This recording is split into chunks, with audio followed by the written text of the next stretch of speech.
सन्दकपुर जाने बाटो चाहिँ एकदम अप्ठ्यारो छ। यस्तो छ सन्दकपुर जाने बाटो चाहिँ यस्तो हालत रहेछ नि गाइची।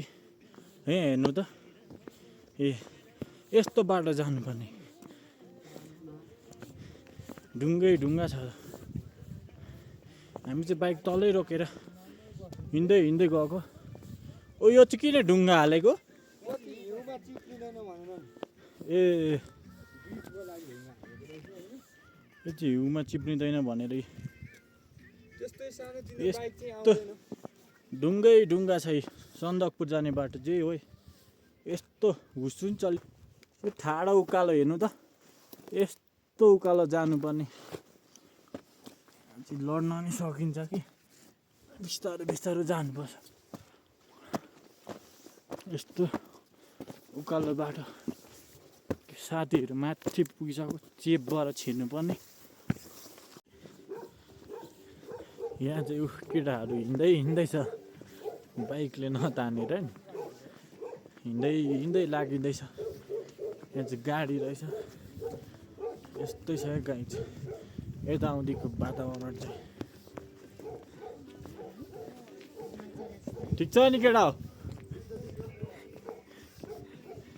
यहाँदेखि त्यो भ्यू चाहिँ देखिँदो रहेछ कि तर पनि हामी हिँड्दै हिँड्दै पुग्दैछौँ। गइँदैछ हामी सन्दकपुरको गन्तव्य छौँ कि हाम्रो गाई। यो चाहिँ कस्तो लाग्यो यो देखाइदियो तपाईँ? यो चाहिँ डस्टबिन रहेछ। यो चाहिँ यस्तो रहेछ गाई यतिको हुनु पर्यो। डस्टबिन रहेछ क्या गाउँपालिकाले भए पनि राम्रो गरिरहेछ होइन। यतातिर घरहरू रहेछ गाई। बाटो चाहिँ यस्तै तपाईँहरू आउनु भयो भने चाहिँ एकदम दुःख पाउनु हुनेछ। यही भ्लगमा भनिदिएको तपाईँहरूलाई। यतातिर यस्तो हुस्सुल लागेको छ बवाल देखिएको छ तर हुस्सुल लागेको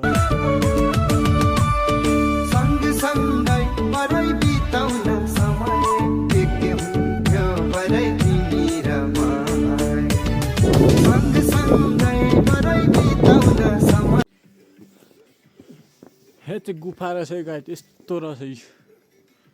सन्दकपुर जाने बाटो चाहिँ यही हो गाई। ल गाई छ हामी जाँदैछौँ ढिलो हिँडेर त नपुगिने रहेछ। पुगिँदैछ हामी।